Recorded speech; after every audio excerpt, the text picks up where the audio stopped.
Good morning, everyone.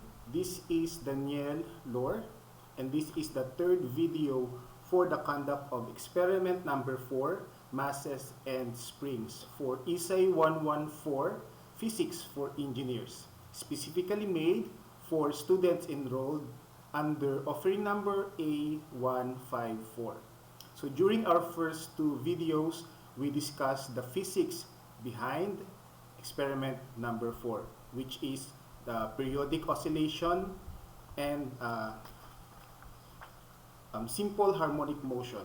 Also, we discussed Hooke's law and its application to masses and springs. Now, I will show to you a pre-recorded video of actually our Google Meet recording earlier this morning.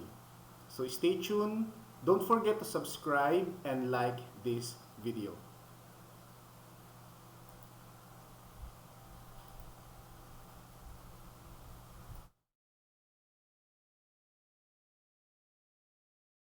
Now is our lab exercise number 4, procedure. So, nahuman naman tag-discuss sa preliminaries sa physics behind our lab exercise number 4, which is masses and springs. So, please, basahan na lang ng introduction part. I guess ato na nang na-discuss. This is the Hooke's law. Mabasa ra ba class or ako pang padakan? Basa na siguro ni. Okay. Atong 260. Okay. Basig maglisod na sad kung ka ng scroll.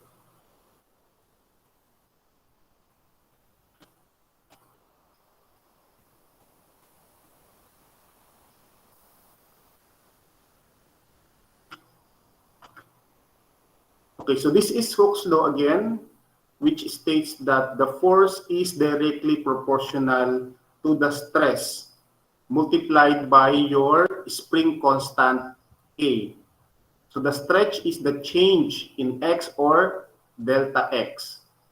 The negative sign only signifies that the applied elastic force and restoring force produced by the spring are in the opposite direction. So direction ra ang gi-indicate sa negative sign. You can also see in the procedure here the computation for a simple harmonic motion or the derivation of the formula.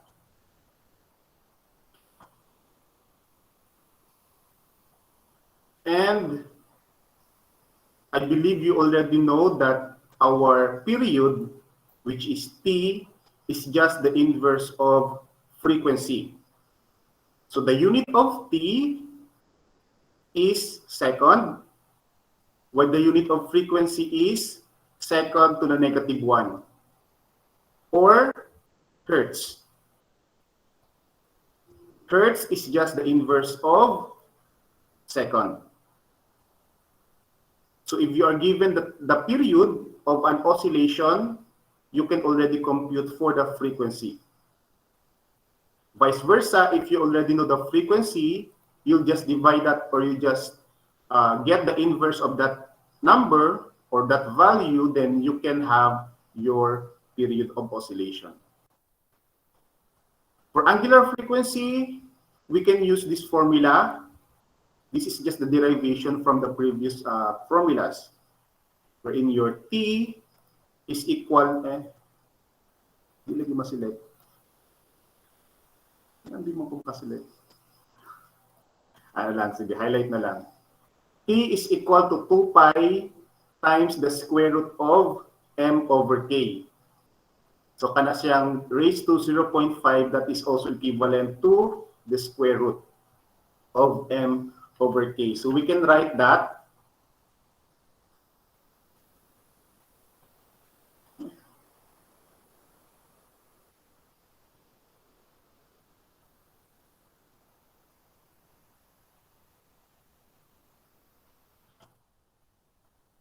so we can also write that formula as T is equal to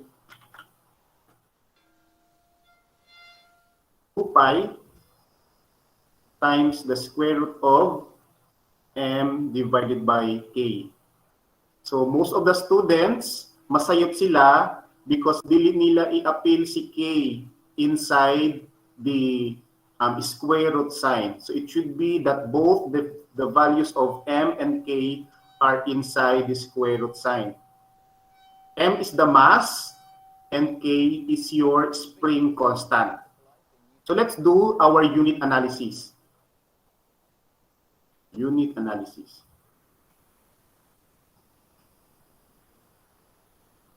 So what is the unit?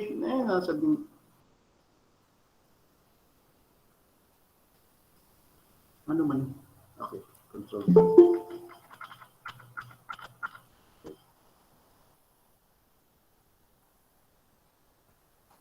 For those who just came in, please don't forget to write your attendance. Okay, unit analysis. So for your period, the unit of period is, o saman, seconds. Oh, seconds ba? There's certain formula. 2 pi. Okay. The unit of period is seconds.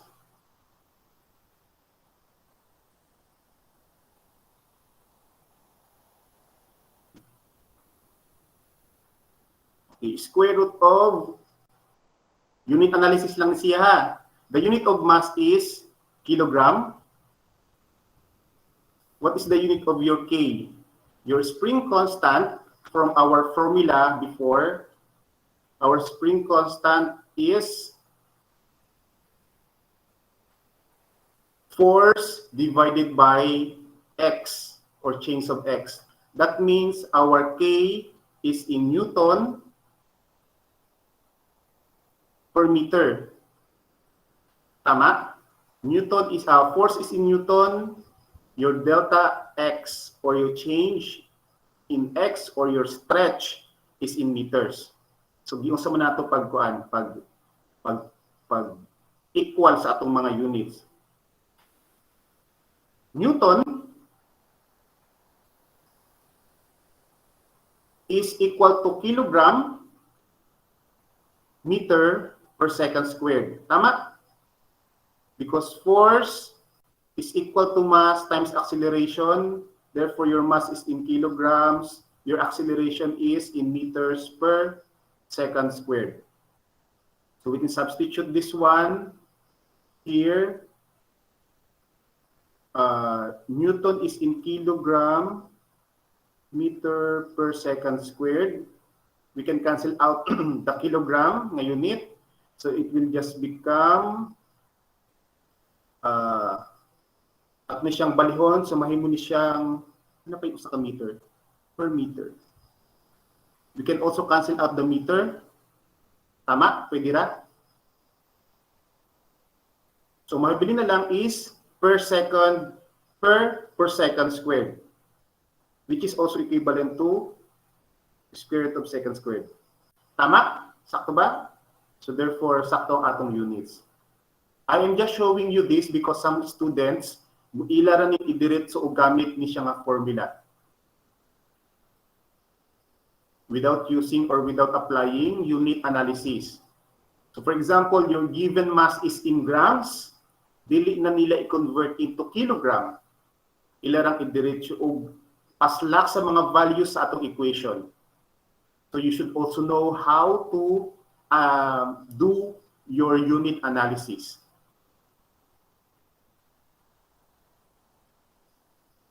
No? May uban ang delta x is in centimeter, dili na nila i-convert into meters. So masayop ang ilang computation. So you should know this this conversion of units. Okay, moving on. Balik ko dire. Nasabtan ra ni siya ang unit conversion or unit analysis. Walay pangutana.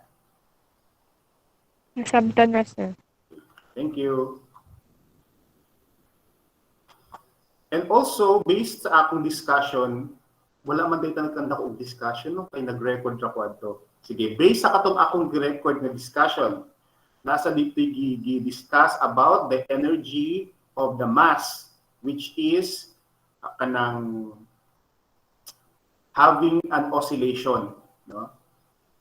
So the energy can be considered or can be divided into two kinds. We have our potential energy. This one is your potential energy. E sub P, potential energy, which is the work done on the spring. We also have our kinetic energy. And these are the formula that we need, that we will be using to compute for the potential and kinetic energies, respectively. For the potential energy, your K, again, is the spring constant, and your X is your change in stretch, or delta X. This is also equal to your delta X.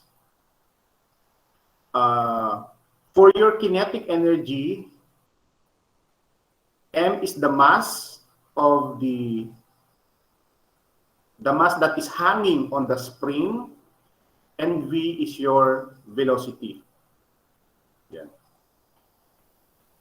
I also discussed sa akong recording that the energy is just being transformed from one form to another, from potential to kinetic, or from kinetic to potential, depending on their position in the, with respect to the equilibrium position of the mass on the spring. Because it should follow the law of conservation of energy that states that energy can neither be destroyed nor created. It is just transformed from one form to another. So for example, you are given these values, you can already compute for the, for example, you are given the spring constant, the stretch, and the mass of the object. You can already compute for the velocity of the mass on the spring by applying these formulas. Okay, so for your lab exercise number 4, you have to answer these questions sa inyong conclusion. As I check some of the submissions, still some students are not answering this sa ilang lab exercise. Napay uban nga wala nila i-answeran. Take note that na siya points sa inyong lab exercise. So after ninyo ma-fill out ang mga tables, after sa inyong mga computation, last part sa inyong lab report is your conclusion, wherein you have to answer these learning outcome questions. Actually, dili sila question, no, but you have to answer them. Or your conclusion should be revolving around your learning outcomes. Okay, let's proceed.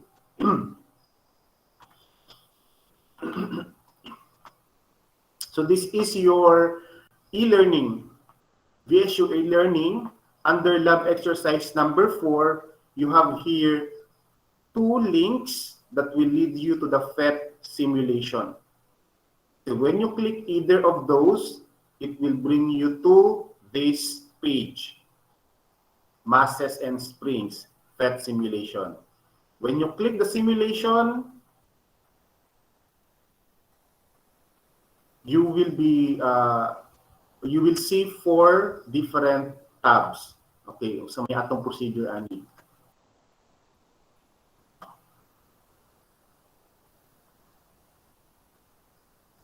So open the lab tab, which is the last tab among the 4 tabs shown on your screen. And upon clicking, this is what will appear on your screen. So atong i-click ang last na tab, which is the lab tab.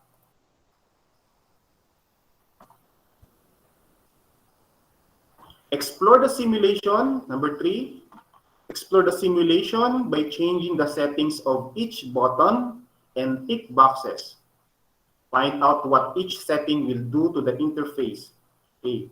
So sa may atong mga boxes, O sa may atong mga makita diri sa simulation. So we have here, pwede na ito ma-check ni siya nga tick box, displacement and natural length. Okay, unya na. So we have here the masses. Dili lagi makita. Okay. Muna siya ang mga masses nga pwede nato ibutang sa atong spring. So you'll just click, drag, and release diri atong i-karga sa spring. No? So aside from that 100 grams, we can also, 100 gram nga mass, we also have 2 unidentified masses. So later on, atong i-compute kung pila equivalent mass aning duha. Kaning 100 gram nga mass, we can increase, stop. Okay. So, we can click the stop button para mo stop na siya og oscillate. We can increase the value of that mass by sliding this slide bar. So the range of the mass is from 50 grams to 300 grams. Okay. For the spring constant, I think murag wala kay kanang sige later ato nang pronoun. So we can also increase or decrease the spring constant. So atong i-observe kung sa'yo mahitabo, balik ka sa 100. Di lagi ma-click. Anyway, so we can sige, for example, nag-oscillate, we can change the spring constant to large from small to large. Kung sa may mahitabo, what can you see? What is the difference between small spring constant and large spring constant?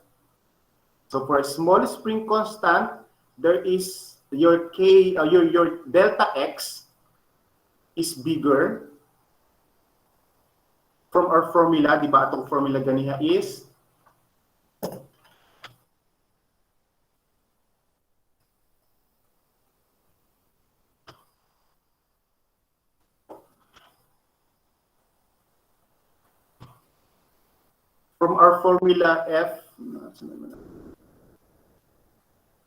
F is equal to negative K delta X. So if your K is increased with the same force, okay, your force will depend upon the mass on the spring. Kani siya. Dili magdepende ang force. Your delta K or your K is the spring constant and the change of the delta X is ang kaniyang stretch sa imong spring. So mas small ang spring constant, mas gamay ang delta X with the same amount of force which is dependent upon the mass. This force is just equal to mass times the gravitational constant 9.81. So mas gamay ang X, therefore your stretch will become bigger. On the other hand, if your K is higher, your delta X will become smaller. Atong padak-an ng atong spring constant K, your stretch will become smaller. Atong i-reset. Saan pag-reset? This is the reset button. At na siyang i-reset. Okay.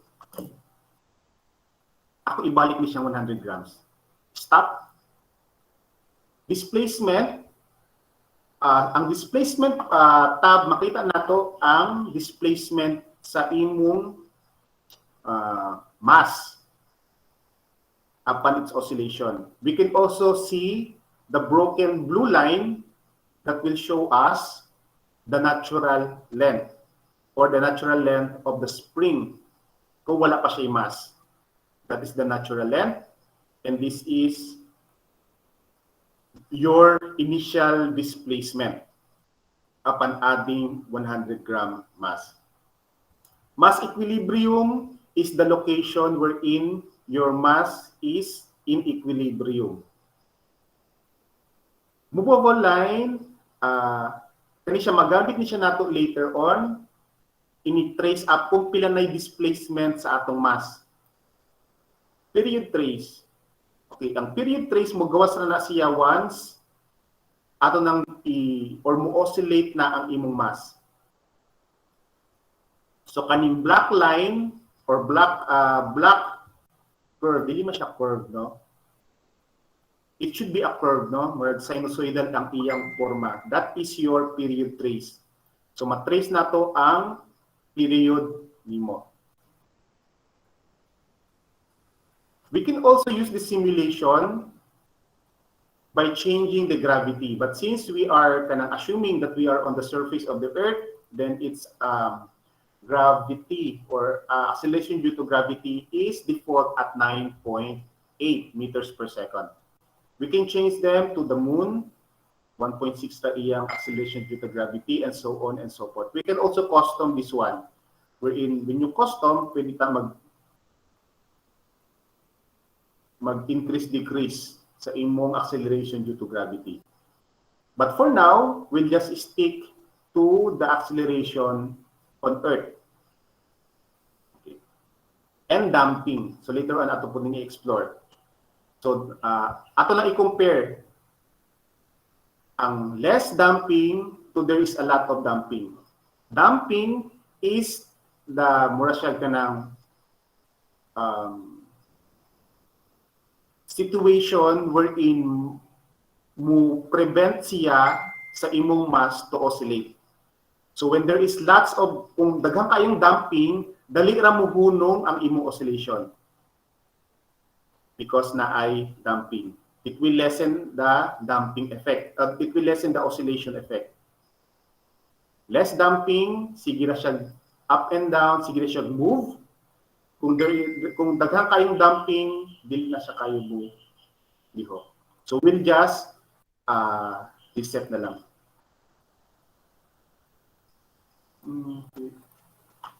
Then we can also check the velocity tab and the acceleration tab to show us the velocity and acceleration of the mass. The green line or the green arrow shows the velocity. The yellow arrow shows the acceleration. We can also use the ruler to measure the height of the displacement, and we can also use the timer to measure the period of an oscillation. Ato lang gamiton later. Sa left side sa simulation, we can also see the energy graph. The energy graph will show us the changes of energy. Natanggal. From potential to kinetic to elastic and elastic. Naputay, okay. Ang potential energy is divided into two. So naapod ni sa akong discussion nga gi-record. The potential energy can be gravitational and elastic.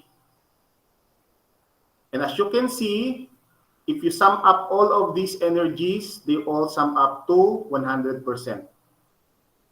We can also see sa energy graph the changes in the kinetic energy, the changes in these energies with respect to the position of your mass on the spring, or with respect to its equilibrium position. All of those relationships can be found sa akong lecture, sa akong kanang recording na dito. Okay, so na-explore na natin ang simulation. Now, let's move to, nakabite wala na one na kita. Ano siyang slow. Later on, time na to because we will be timing the oscillation. Mass equilibrium period trace. Okay. Ruler. And the movable line. Okay. Ato ni siyang time man ang usa ka oscillation.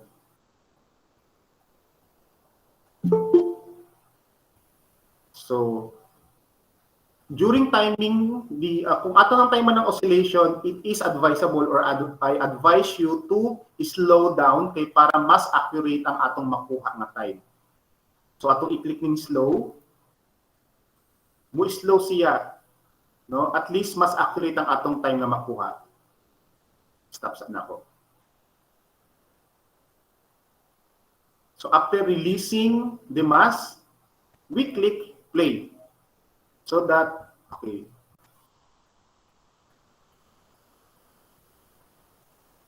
So that is one complete oscillation. 0. Or wala pa siya kaabot og 1 second. 92 second lang siya. Okay. So that is the use of this normal and slow. Again, I advise you to use the slow button so that we can have a more accurate time na makuha later on when we measure one complete period or one complete oscillation. Ako lang yung i-reset. Then we'll go back to the procedure. Part 2, experiment. Na humana naman tag-explore. Okay, peak of the natural length. Number 4, peak of the natural length, mass equilibrium, velocity, and acceleration among the boxes on the upper right panel. Natural length, mass equilibrium, velocity, and acceleration. Move the ruler and set the initial value to 0 centimeter as shown below. So atong kuhaon si ruler, ato siyang iset nga 0. Dili na ko i-butang ang ruler sa left side. Ngano man, kay naaman dili ang reading nato, mas dali nato ma-measure ang displacement. Compared kung sa right nato ibutang, for example, ni displace siya og like 1 centimeter kapin, dili man nato makita dayon ang iyang kanang kuan kay layo man siya. So ato ipaduol sa imong graduation. Sa graduation sa imong ruler. Okay. Next step. Take the 50 gram. 50 gram, wala man tayo 50 gram. 50 gram mass and hang it on the spring. Pull it a little to create tension on the spring before releasing. So, what happens to the spring as you release it? Wala man tayo 50 grams, so what will we do?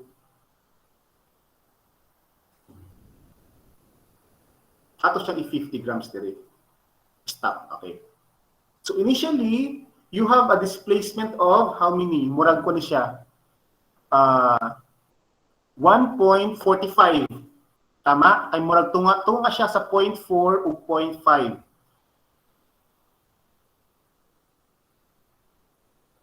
That is decimeter. Pero centimeter man eh, this kani siyang 10, kani siyang klasa. This is 10, 1 centimeter. This is 10 millimeter.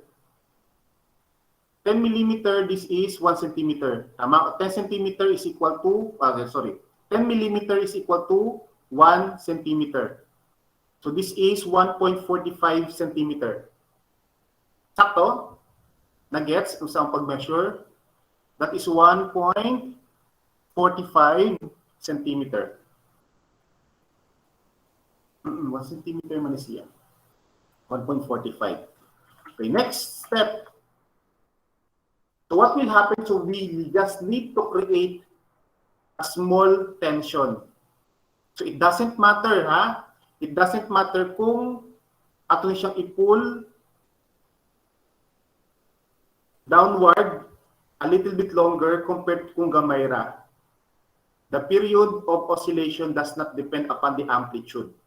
Kung sa ganito yung amplitude class, the amplitude is, na ako yung PowerPoint na. Ang amplitude, for example, dire, the amplitude is the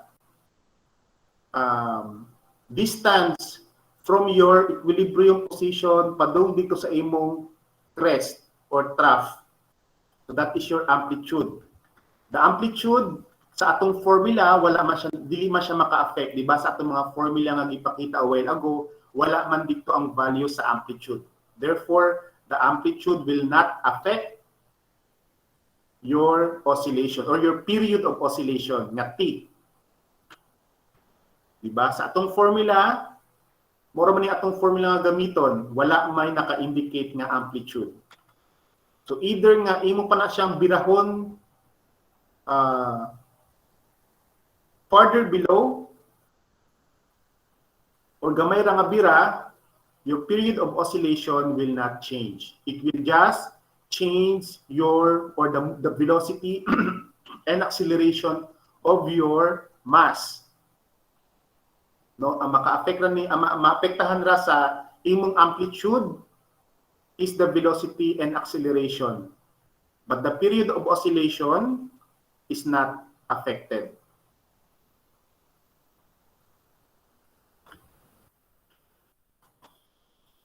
So after some times, the spring oscillation will stop. So where did it stop? So it will stop sa atong equilibrium position. The equilibrium position is, so bisag ato na siyang paabot nga mo stop, it will stop sa iyang equilibrium position. Increase the setting number 8. Increase the setting of the damping. Pull down the spring and explain what happens. Compare this when the damping is less. So initially, by default, the damping is just at its minimum. So ganiha ito itong i-compare ang damping. So kung less ang damping, mas dugay ang imong oscillation. But when we increase the damping, after some point, hunong radayon ang imong oscillation. So that is the effect of damping sa atong oscillation. Some factors that affect the damping is the quality of materials and the number of turns sa imong spring. So duha sa mga sa many factors affecting damping. The quality of the material or the quality of your spring and the number of turns. Pero napay laing factors. So ato ibalik dito sa less damping. Number 9, define the following terms: damping constant and damping ratio. So you have to search the internet to know the definitions of the following terms. Number 10, when increasing the damping constant, make sure that it will not be more than the spring constant. Why? So by searching these definitions, you will know that the damping constant should not be more than the spring constant. Basically, kung mas dako ang imong damping constant sa spring constant, dili na gyud mo lihok ang imong spring. Bisag unsaon nimo bira sa imong spring, dili na siya mo oscillate. Ayaw to itubag diri ha, tay kwan ra to. Although usa ko to sa mga answers diri pero ayaw to ibutang. Pwede to ninyo ibutang diri sa inyong answer pero inyong punan. Okay? Number 11, describe the behavior of the velocity and acceleration arrows. Why do they differ in direction? Atong slow down para makita nato. Okay, the velocity and the acceleration arrows are the green and the yellow arrows, respectively. So, nga naman kuno daw, nga they are in different directions. This is already explained sa akong recording, sa katong dire, kani siya dire. During the pita, velocity. Okay, change in speed dire. During the pita, ako nang i-explain during the pita.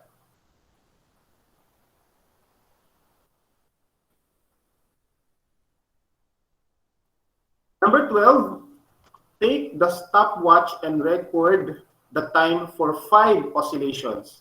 Do at least 3 trials and record only the most accurate time you got. So atong ipagawas ang atong timer, and then we will measure. Ako yung i-click si period trace kay para makita nako ang trace sa iyang period. Stop. Atong timeman ang usa ka complete oscillation. So that is from its resting period, from its resting position, mo oscillate siya until it will go back to its equilibrium position. So that is one complete cycle or one period. So we will measure 5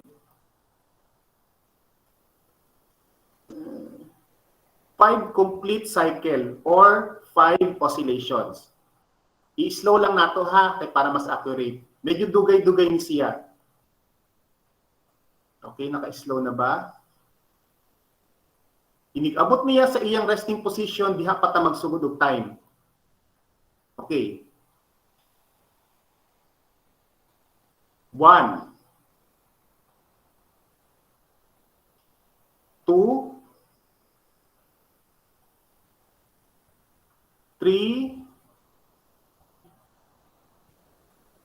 4, and stop. So 5 complete oscillation or 5 cycle is 2.86 seconds. So you can do as many trials as you want. 3 trials naman ang i-mention din, no? 3 trials. Pero pwede mo mag-trials o daghan.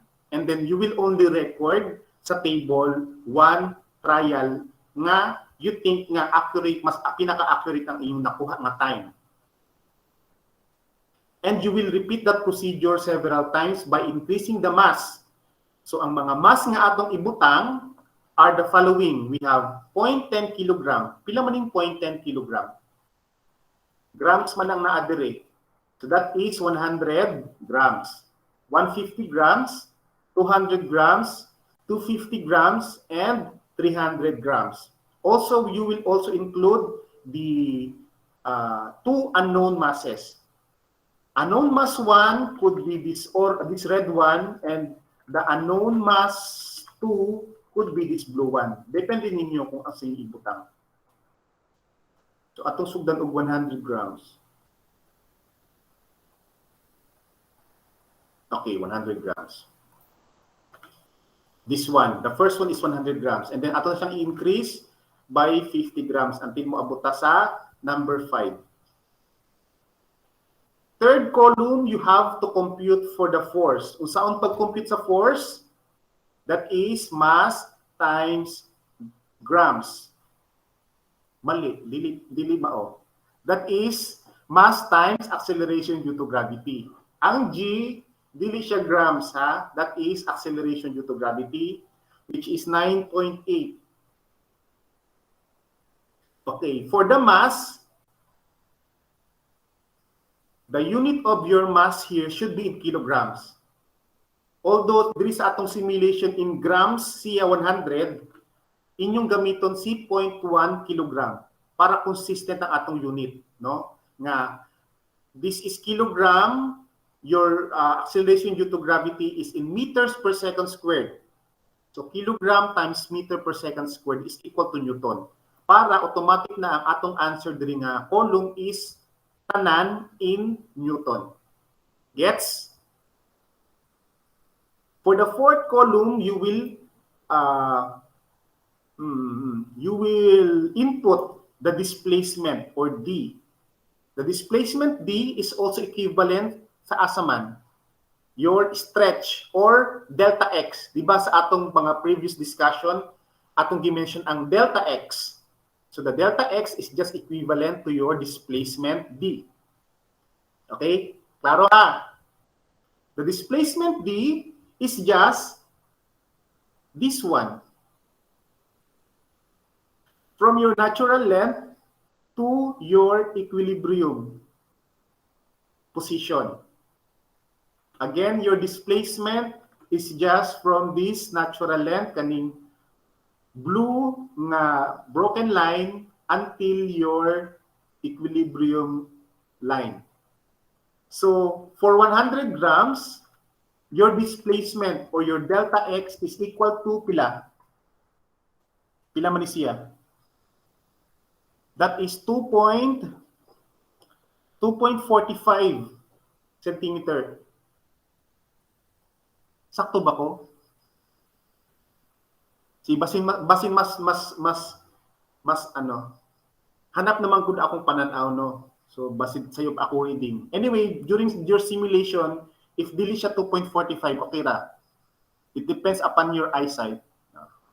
Pero sa akong eyesight, it's 2.45.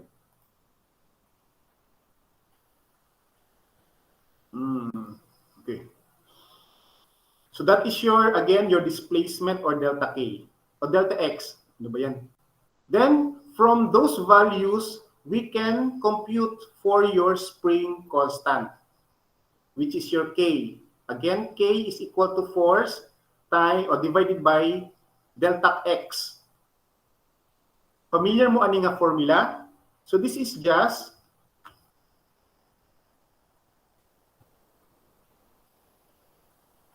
a derivation from this formula. F is equal to K times D, wherein your D, as I've mentioned a while ago, is just equal to your delta X. Ganun nawala man ang negative sign? Ganun wala man yung negative sign?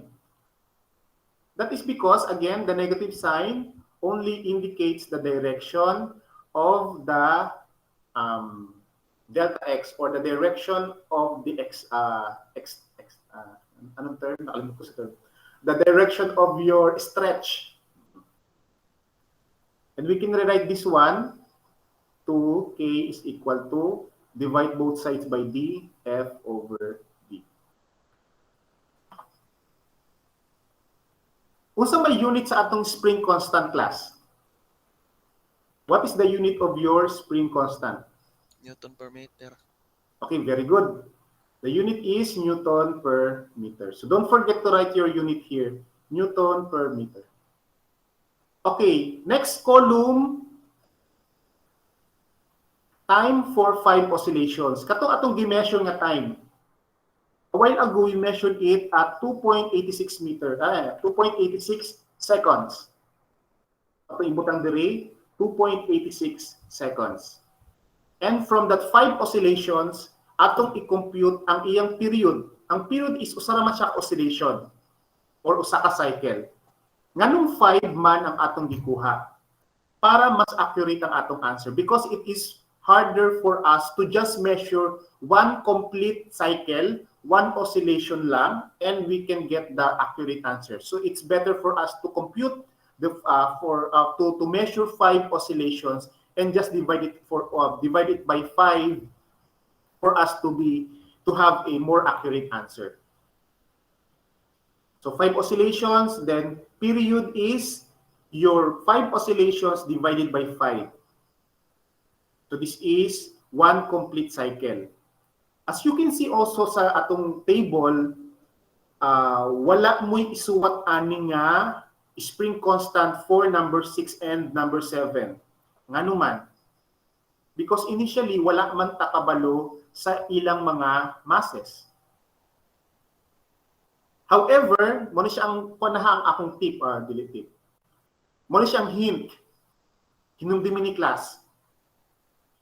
Since you will be using the same spring, the spring constant K for all of these masses will be at least pare-pareha ra sila. Same ra sila og spring constant. Ngano man? Because we are just using the same spring sa atong different masses. Bisan daghan pa ang mass nga atong isabit sa spring, same ra man ang spring nga atong gigamit. So the spring constant will still be the same for these different rows. Kani siyang 1, 2, 3, 4, 5. Same. Dili ko wala ko ni suting nga kinahanglan sak parehari gid sila. Since this is laboratory exercise, nagitay mga error nga mahitabo.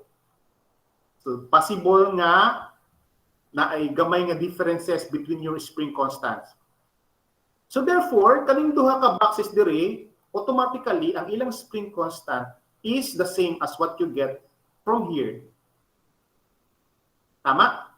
Okay, tama. And from those spring constant, knowing your displacement, you can compute for the mass of this unknown mass. Again, if you already know the spring constant from your 5 simulations, you can already identify or know the spring constant of your unknown masses 1 and 2. Because basically, same ra sila. Atong gi-measure ang displacement, right? Atong i-measure ang displacement sa unknown mass. Therefore, we can compute for the force by still using this formula. Or F is equal to the spring constant times the displacement. Okay, for the average, you will just average the spring constant. But again, since pare-pareha naman sila, the average will just be a little more different with the values you will put here. So siguro ang inyong spring constant, example lang, this is 1.1, 1.05, 1.2, 1.1, 1.15. So pare-pareha sila. You get the average. Any questions so far for table 1?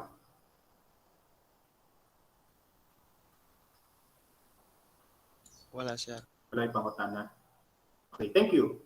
So, same sa katong mga previous na itong lab exercises, you have to include sa inyong lab report ang inyong mga computations.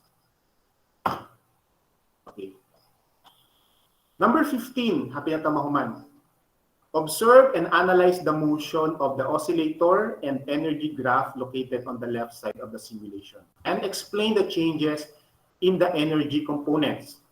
Before the oscillation, at the top, or at your maximum amplitude, and at the bottom. And pwede masiguro natin na i-post. I-slow tayo, pwede i-post siya. Okay. So for example, you have your mass. So ato siyang i-pause at its maximum amplitude. Pause. And we will notice that its gravitational potential energy is its we can notice at its maximum amplitude, kanang pinakataas niya nga amplitude, that the potential energy is at its maximum also. And your kinetic energy is 0. Atong i-play, then atong i-pause sa iyang pinaka-negative nga amplitude.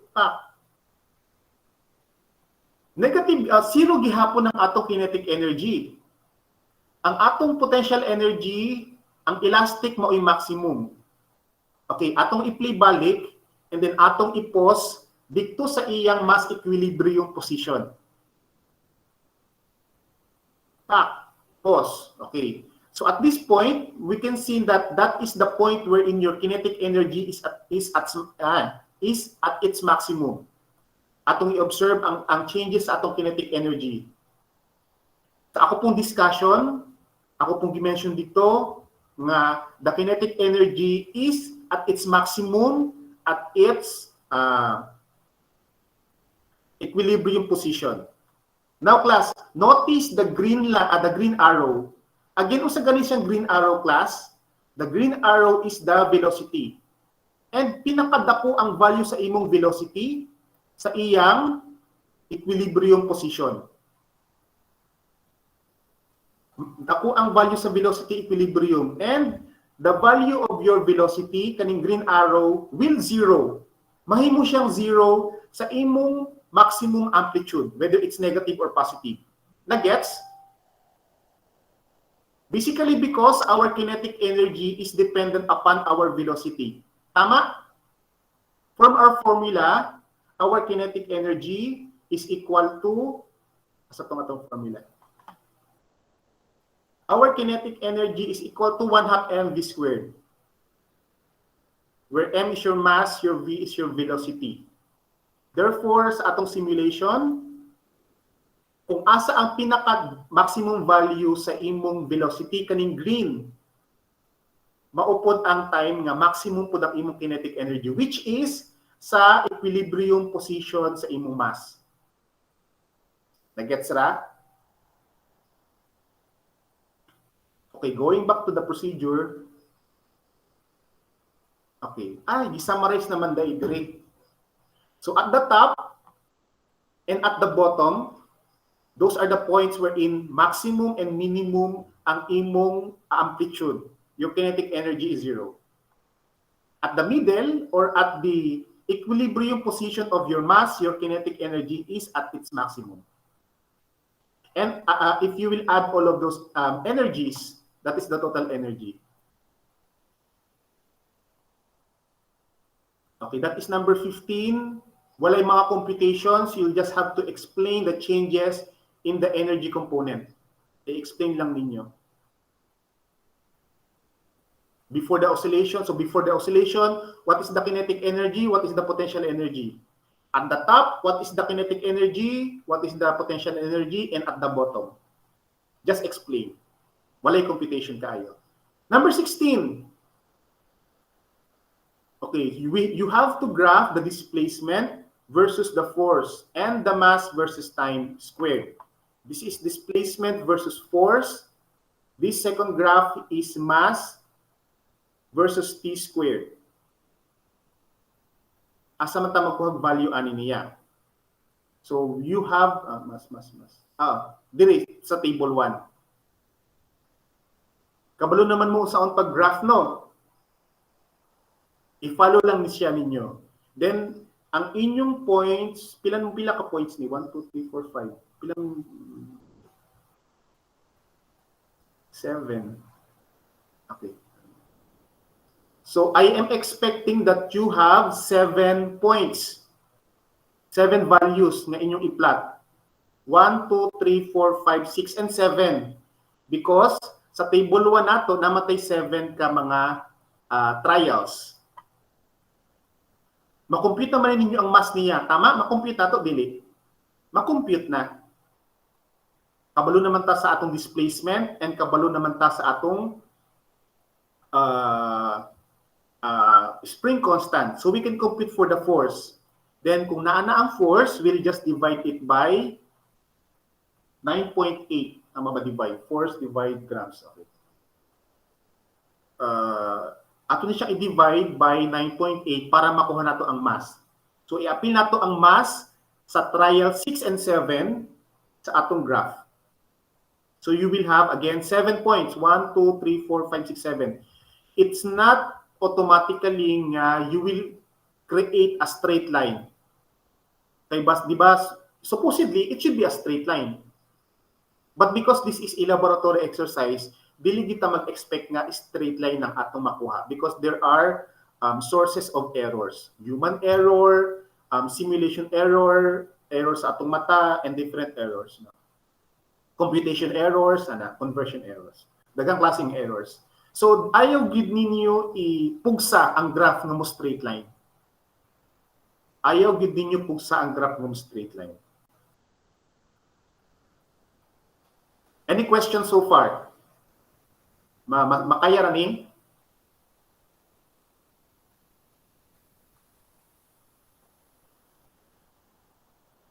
Sige. Moving on. Explain the graphs you created. What do these graphs represent? Slope. So the answer to this question number 17 is related to the slope of the line. Number 18, using your graphs, trace the approximate masses of unknown mass 1 and 2 and complete the table below. Show your computation on your laboratory report. I actually, a while ago, di ba, akong dimension nga, you can compute already for the mass, no? Sa kaning table 1, ato na lang siyang i-blank ha, wala dili gihapon ni natong butangan og values. Because the computation for the mass, the unknown masses 1 and 2 will be diri na sa table 2. Unknown mass 1, 2, your displacement, ato lang kopyahon ni siya from our table 1. Nagets? Gikan na siya sa table 1. This one, forces F from the graph. So, gikan na siya sa graph, dire, force. Kani siya. And compute for the mass, F, kani siyang force nga na dire divided by G, or acceleration due to gravity, 9.81. We can also compute for the mass of your unknown masses by using the second graph. Kani siyang T squared versus mass. Okay, period. Gikan pod ni siyang duha sa table 1. Kani. No? This is table 1 period. We compute for the period for mass 1 and 2. Ato ni siyang kopyahon. Padung sa padung diri nga table 2. The mass is coming from diri nga graph. And using equation 4.8, we will also compute for the mass. Kung may equation 4.8. Okay, equation 4.8 is kanisang period is equal to 2 pi times square root of mass divided by spring constant.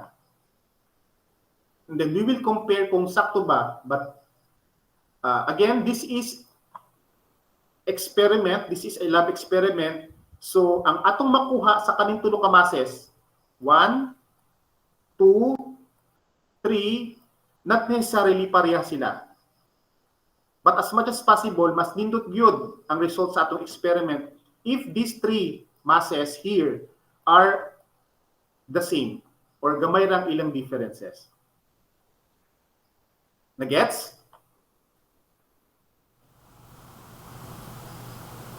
Okay, number 19, what could be the sources of errors for the difference in the values of masses from your computation? So again, ako pong gi-mention a while ago, no, different sources of errors.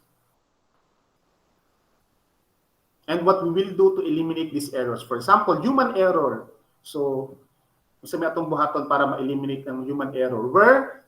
Where your glass, for example, hanakag mata, to eliminate human error, pag eyeglasses, so kana siya. Or strong internet connectivity, kaya inig-simulate ninyo, hinay ang internet, inigdaga sa inyong simulation, magputol-putol. So, pwede po na siya ang inyong answer. Ani nga, number 19. And, wala na. Muna tong last. Okay, muna tong last. Any question so far? Kaning sa table 2, ikaduha nga table, na ay pangutana kung saan siya pag-fill up or clarification? Wala pa, sir. Okay ra, makaya ra? Nasabtan ra? O, sir.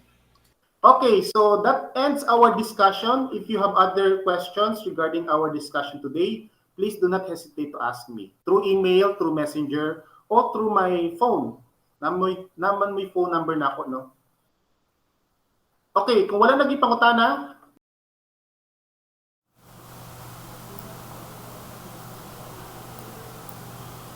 thank you for watching. For comments and clarifications, please comment down below. And please don't forget to click the subscribe button, like my video, and click the notification bell so that you will be notified for my next videos. Thank you and see you later!